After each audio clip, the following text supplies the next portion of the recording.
So I wrote an order entry system, and this lady, Phyllis, was putting the orders in. I said, okay, hit this, F12. She hit it, order came back, typed it in, bang. And she looked at me, she turned to me and she cried. And it was a very moving moment because I knew she was happy, and I'd never seen a woman cry because she was happy. And I thought, wow, this is really, really powerful. I started working on this company from a desk in my office in a house with a single laptop. Fred had been thinking about this for a while. I think what he saw was that, let's say his banking application, it was very easy to use.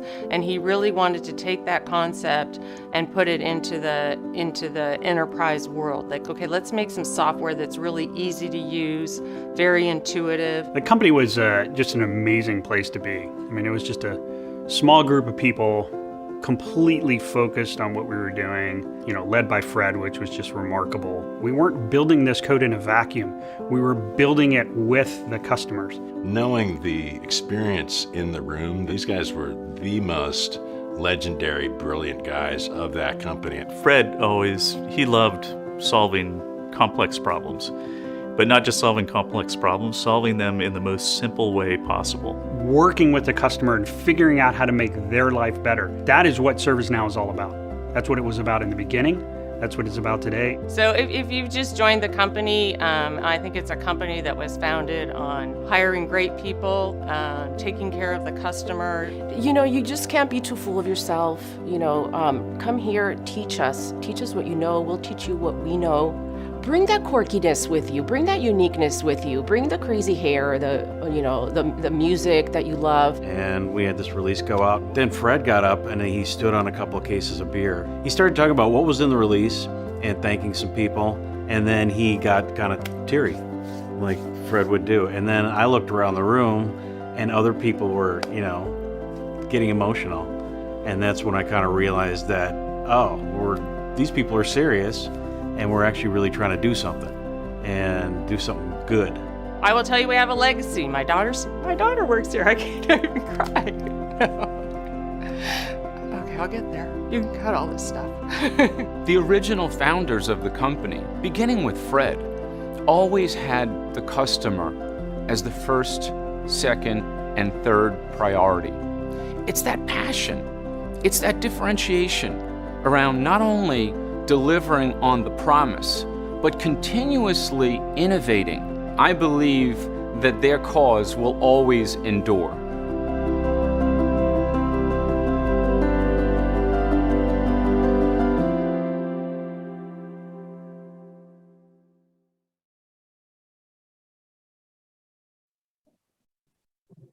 Welcome back. With that, we move on to what promises to be a very interesting fireside chat titled Providing a Seamless and Effective Working Experience to Your Digital Workforce. And first up, it's an honor and privilege to welcome the members of this fireside chat. Roshni Wadhwa, Director HR at L'Oreal India, and Mithun Sasi, Vice President and Head HR, Mashreq Bank.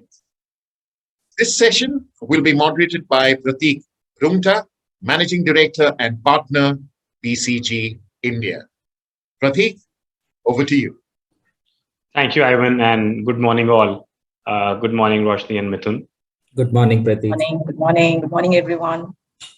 So over the last 10 years, we've been seeing the advent of digital and technology in our workplaces, and it has been redefining both employee and customer experiences. But in the last 2 years, we've seen that the pandemic has accelerated the impact of digital and technology on how we work. Companies have been thinking and adopting new work models to make this earlier virtual working, now hybrid working, a reality for most corporations. We have also seen that in the last 2 years, customers have embraced technology across all their needs and across all their interactions.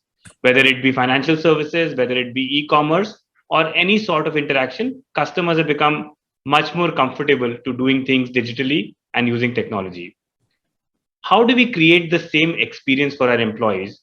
And how do we create an experience or an interaction layer where employees feel motivated they are engaged, and at the same time, they can contribute to the working environment in a most productive fashion. This is the theme of today's discussion, and we will talk to Roshni and Mithun about their experiences of what they've seen in their respective organizations. We have, a fairly diverse representation from financial services to consumer products, including manufacturing. So I'm sure we'll get rich perspectives from our panelists on this topic. So let's get started. And Roshni, maybe I would start with you. Yes. It's been a fairly challenging last 2 years in trying to find a rhythm that works for all employees. Yeah. It becomes even more challenging in the context of manufacturing organizations, where the shop floor workers need to come to factories or shop floor at most points of time. In that context, in your organization, how have you seen the impact of digital and technology? How have you seen various functions or verticals adapt to remote working? And most importantly, how have you strived to find a balance between those who need to come to the office versus those who can work remotely? Well, thank you so much, Prateek, and happy to be part of this discussion. I think this is the topic. Now it's becoming really very topical. We've been moving phases, and thankfully, if we think that pandemic is behind us, this is something that is becoming extremely important for most organizations to start thinking about, or at least putting in some model in place. I feel very privileged and proud that at least in L'Oreal, we've been able to move fairly fast on this model. And hence, I can also share some of my anecdotes in terms of how we are moving on this. Particularly coming back to your question on the manufacturing side of it. So we at L'Oreal also have a manufacturing and also have the distribution and the business setup. So since your question is very relevant to the manufacturing industries, I would think this question can have two different contexts, right? The context, what we really managed during the pandemic, and the context now, which is sort of becoming more normal and post-pandemic.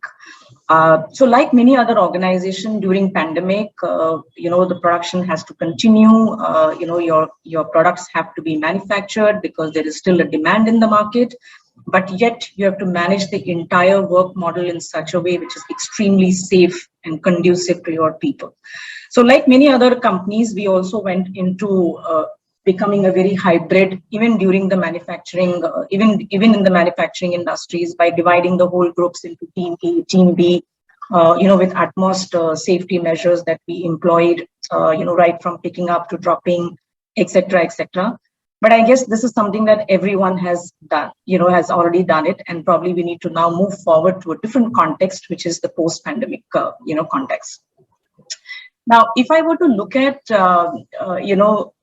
there are a lot of, unhappy experiences that we have gone through during pandemic, but we must also recognize that there are a lot of good innovations that we've been able to manage during this whole pandemic situation. There are two big fundamental disruptions that I see is taking place in the corporate world, right? One is this whole digital acceleration, where companies have found the efficiency, how do you make the entire work model extremely efficient, which is flexible, which is also taking care of your personal side of the situation and also being very, very cost effective for the organization. I think that's something which is here to stay, and the companies have really sort of adopted to multiple technologies, which has been really phenomenal. I would say the second big disruption that has happened in the corporate world and at large is basically how do we nurture and inculcate the higher degree of humanistic values. And I think both of these, which is the digital acceleration as well as this whole focus on the humanistic value, has really played a fundamental role when the organization has started to do their hybrid remote work model for their workforce. Now, one must really keep in mind that now the model that we are going to work, which is the hybrid remote work, which is here to stay, is more future, is more on a consistent basis that we are going to manage, and hence it will call for a lot of changes in the way you work.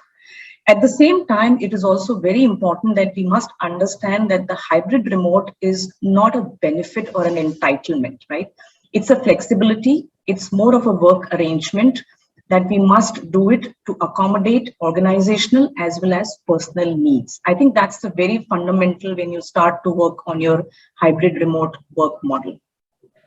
At L'Oreal, when we started to talk about this whole project on a more consistent basis as part of the new ways of working, we started to think about how do we first classify our nature of jobs, right? Because the nature of job will really lead to how your hybrid remote model is a possibility or a no. When we studied the entire nature of job, we actually got into three kinds of jobs that we got. One, the jobs which really required to be physical present in the office because there are technologies, there are systems that you are managing on site.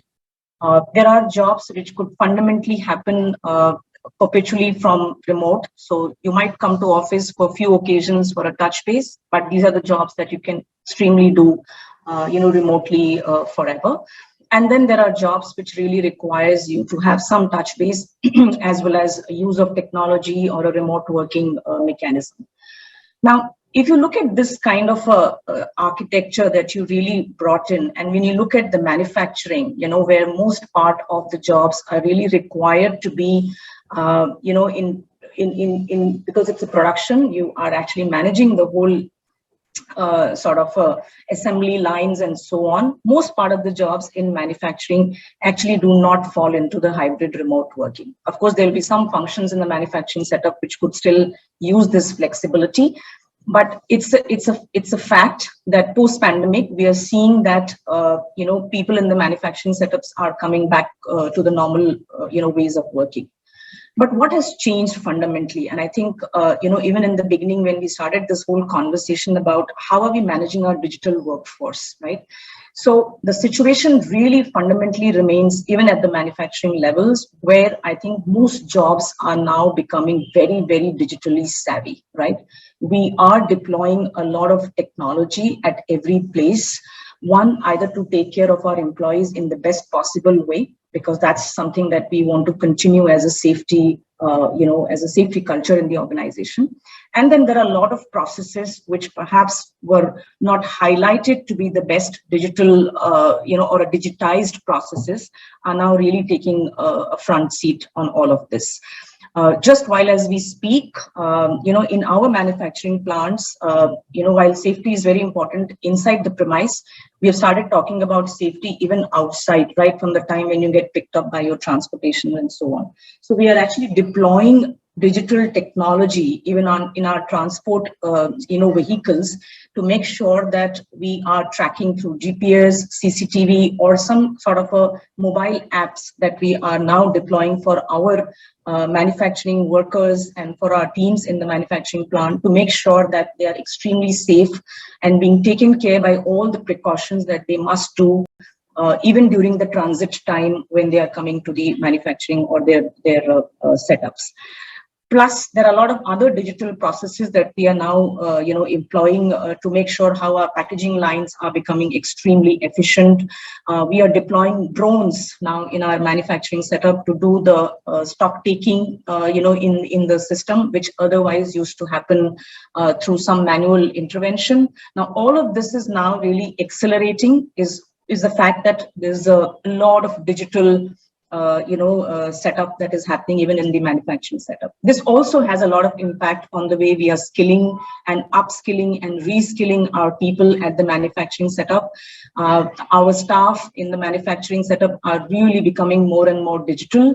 The skill levels are playing a very, very important role, and hence we also have to handhold them in this process of entire change management.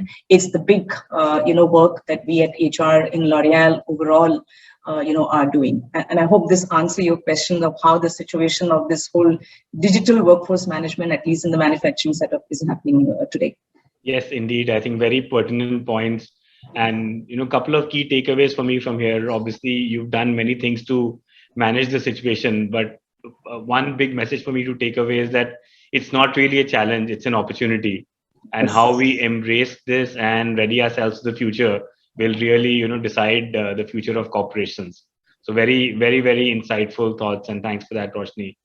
Mithun, let me try and get a different perspective from you. Roshni talked a lot about how to balance, shop floor workers and the different functions in the organization and make them digitally enabled. But banking is a very different profession. It's very sensitive.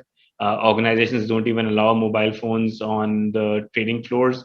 I remember, and I do banking and financial services, but I remember 2 years back, many of my clients said that a large majority of their workforce does not even have laptops. So how to even make them work remotely was a big question mark. Now, I would like to get your perspectives on how have you handled this in the last 2 years, and how have you made the transition to today a large proportion of your workforce working remotely? I also understand that you have decided that that will be the way going forward. So it will be interesting to hear your journey, your learnings from that experience. Yes, Prateek. So thanks for that. Great to be part of the conversation. For a bank like Mashreq, is a 5-decade-old bank, it was not easy. Like you mentioned, the erstwhile old school, how mobile phones not being allowed on the floor, to a transition to work from home, which we were forced into because of the pandemic. So that definitely was not easy. But like Roshni mentioned, right? So a lot of this transition, we saw it more like an opportunity, though we were forced into it. After the initial hiccup for a few days, few weeks, we did have few challenges in terms of, how people would settle down initially, infra issues at home and bandwidth and things like that. But it was pretty smooth after that. We were one of the first companies in Bangalore, which went 100% remote working in the initial phase, right? Like you said, we had to cater for multiple things. Banking specifically, because of the kind of data employees have access to, that definitely was the biggest challenge. We had to bring in a lot of processes. We had to invest heavily into this space to ensure that there's no data breach. We had to replicate what would have ideally happened in office to what would happen at home, which was not easy. So there were a lot of monitoring mechanisms or heavy investments which went into this space, because the bank cannot shut down. A bank like Mashreq 24/7, 365. So we had no option than to get into it. Yes, but the overall journey for 2 years has been pretty smooth. I think it was a win-win. A place like Bangalore, people could avoid commuting to work is a very big thing. So people, of course, were very happy with that. That helped us in various fronts. The productivity levels had actually gone up, significantly gone up. So, with all the flexibility being offered to employees and all the checks and balances falling into place, definitely was a win-win situation. So the journey has been smooth.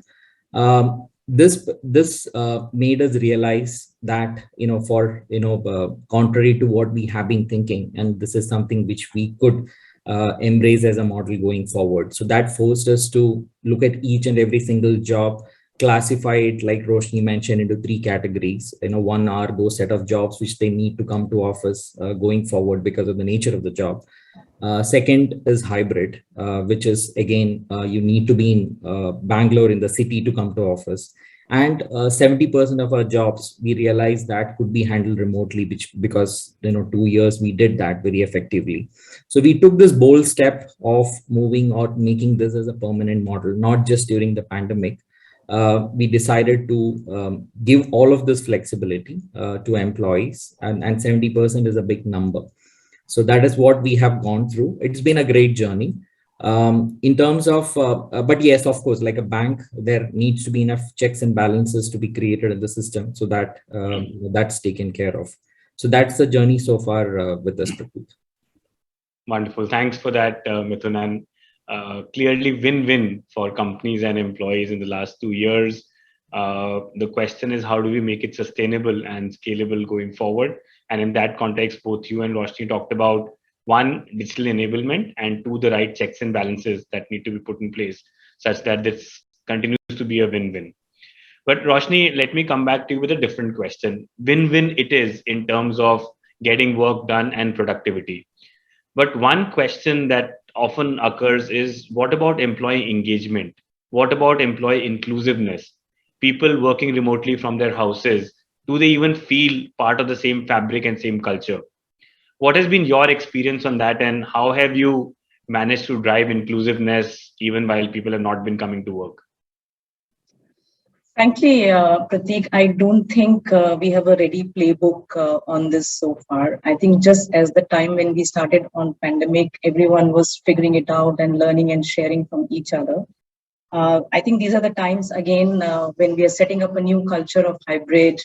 How do we continue to engage and make our place more inclusive is something that most organizations are trying to do it.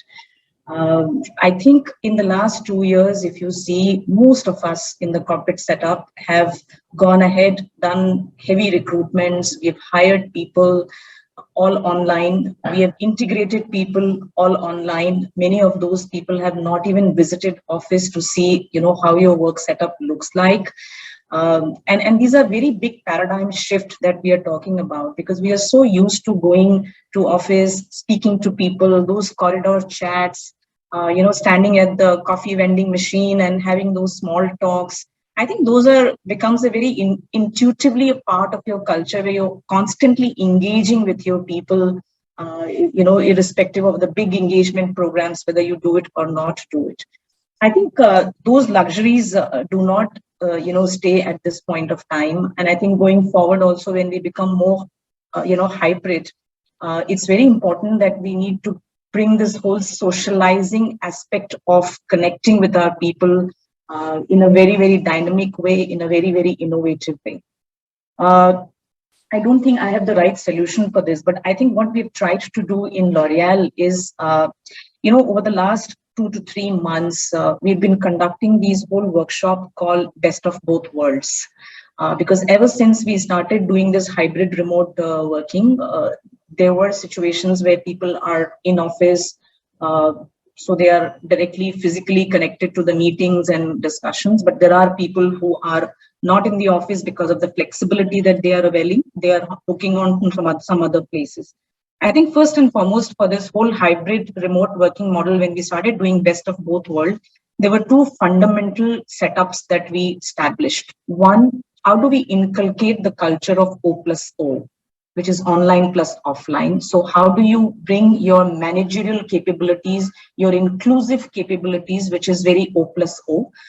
So when you have people joining on the call, virtually, and people having in the same meeting room, how do you not really get tuned to only focusing people who are in the meeting rooms, but you're really forgetting about the people who are online, but making it really very inclusive through O plus O, culture.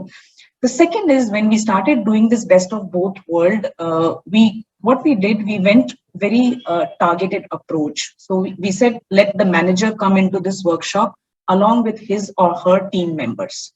So we had this very inclusive, training that we did for manager and his team or her team.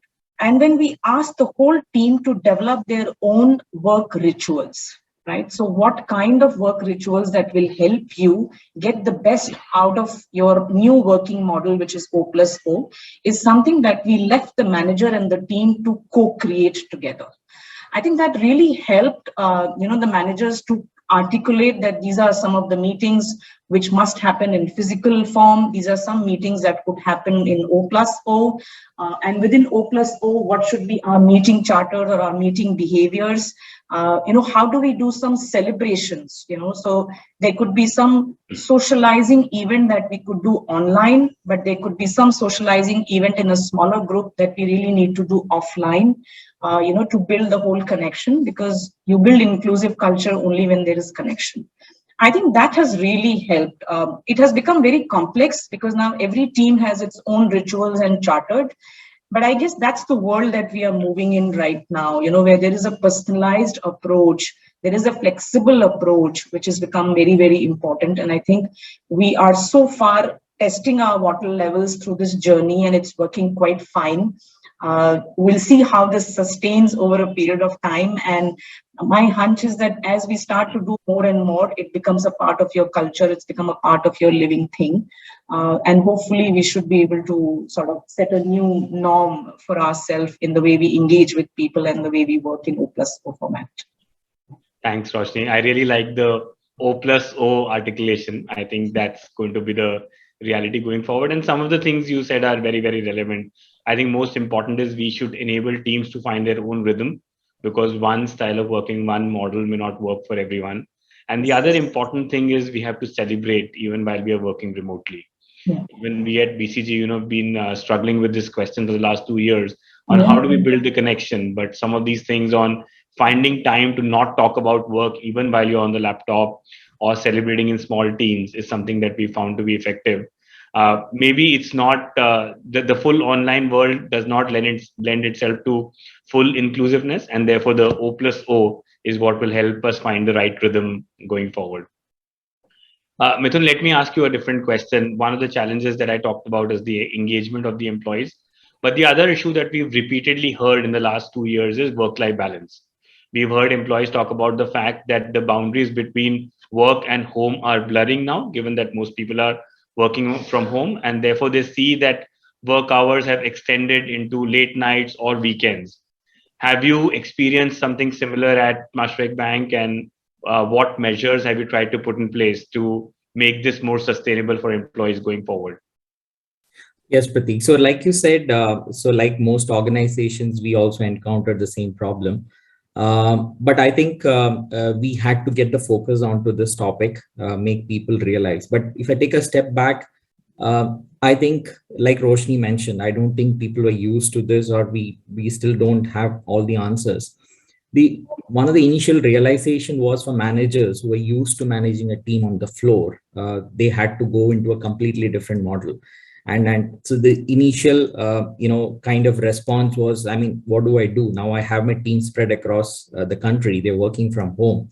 How do I generally, so none of the managers had never experienced something similar in their entire career.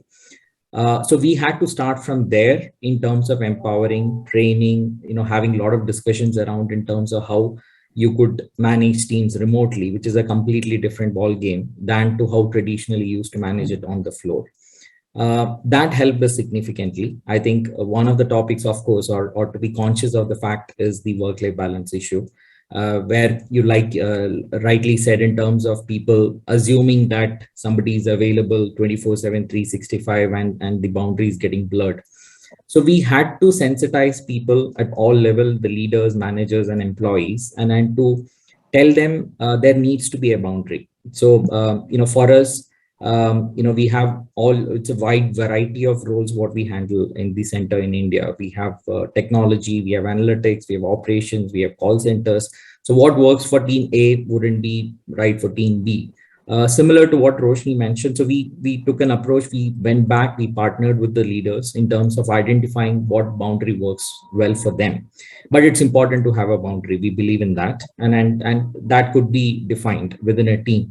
So all these conversations, we triggered it to have it. We had to get people together in terms of to think about it and define those boundaries. So that has been the approach, which has worked well. I think over a period of time, it has significantly come down. There are teams, and work-life balance issues were not just because of not defining a boundary. There were other issues as well which came up. I mean, if you have a poor IT infra at home, this adds to your stress and pressure because you take more time to complete your work. So we had to address that issue, train employees, advise them in terms of how that could be handled at their home. So the home became an extension for the office for most of the functions, and you were there in terms of sorting out a lot of your broadband, Wi-Fi, and many other issues at home as well. So we had to take that step, which was, again, not something we were used to, but that helped. And there were teams where we had to, of course, increase capacity. The wave 2, a lot of people fell sick, and either the employee or somebody at home, that also reduces the capacity. So there were training issues. There were multiple issues which had to be addressed, which there's no standard approach we could define. But all of that being addressed over a period of time has settled. So though we haven't defined at an org level, but definitely this kind of boundaries are there within teams, and we insist on that being there and being respected by employees and managers. Yeah, well, that's very, very helpful. And my personal learning has been the point that you talked about on drawing boundaries. I think that's very important. It actually starts top down, and the leadership has to take the onus of drawing boundaries, and so that this is more sustainable for employees in the long term. Otherwise, this becomes a big challenge, honestly. Roshni, one maybe last question to you. We talked initially about how you balanced remote and virtual working in manufacturing. But for a company like L'Oreal, I understand innovation would be very important because you have to come up with new formulations, new products all the time. How do you drive innovation in this virtual working world? Yeah.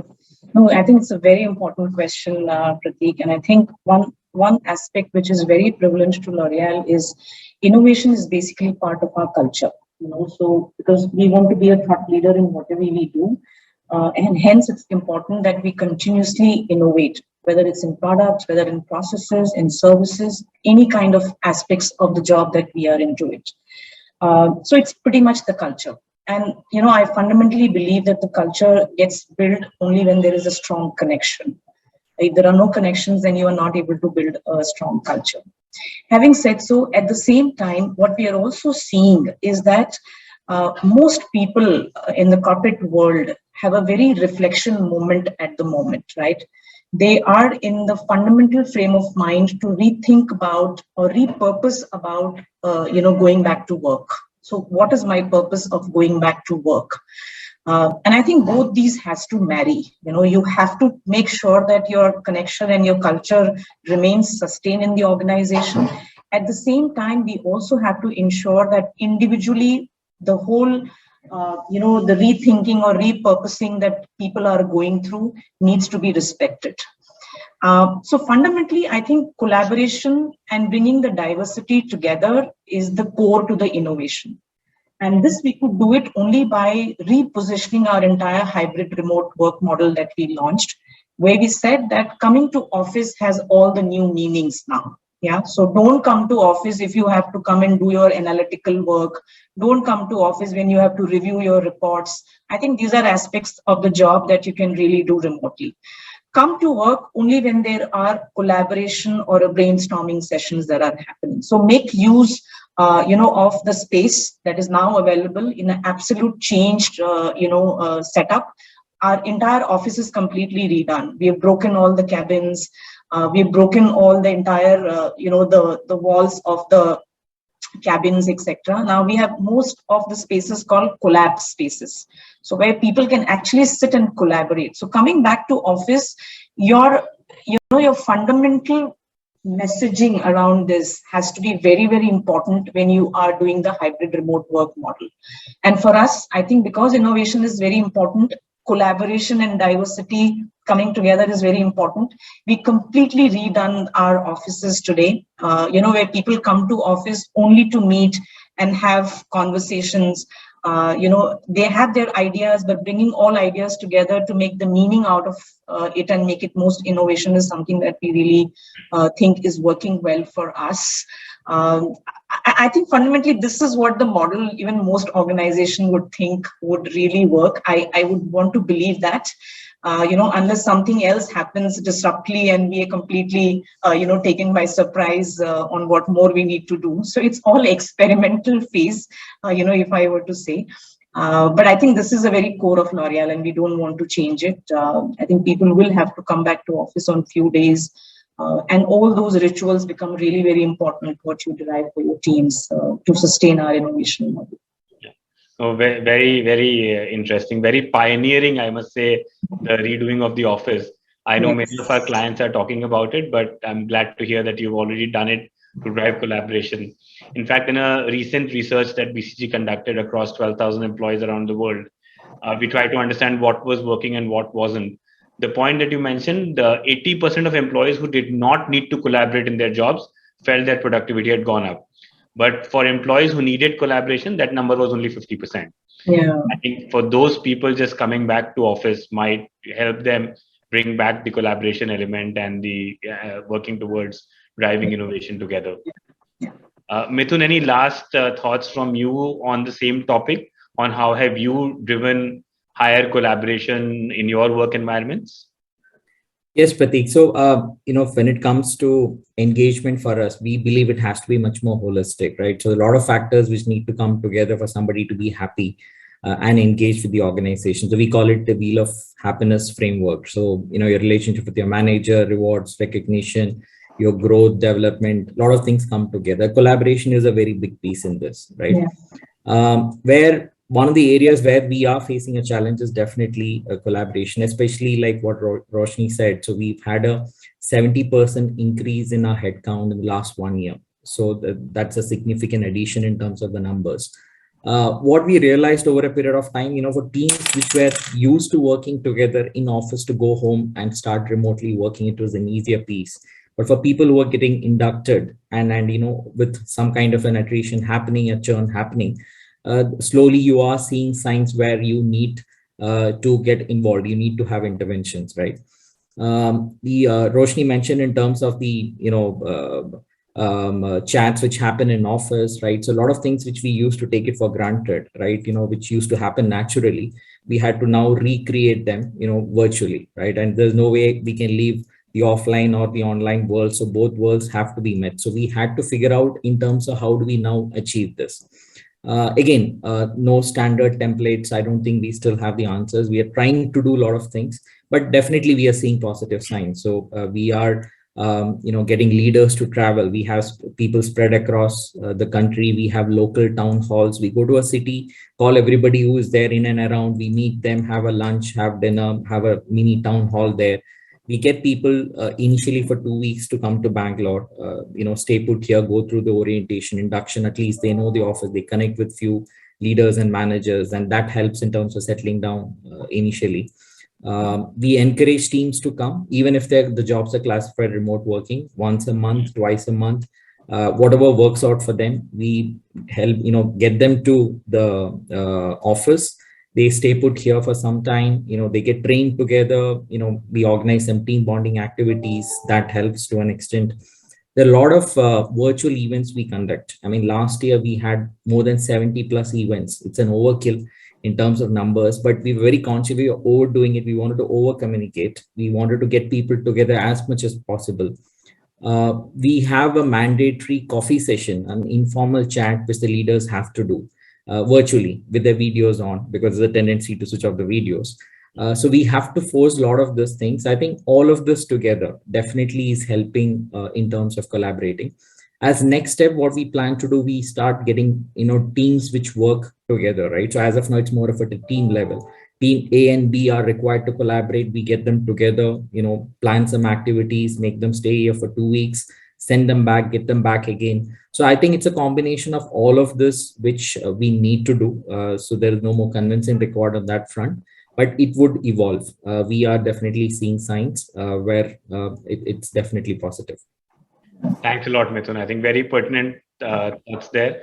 Roshni and Mithun, thank you very much for sharing your experiences. I'm sure these will serve as a useful input for our audience on planning about the future of work.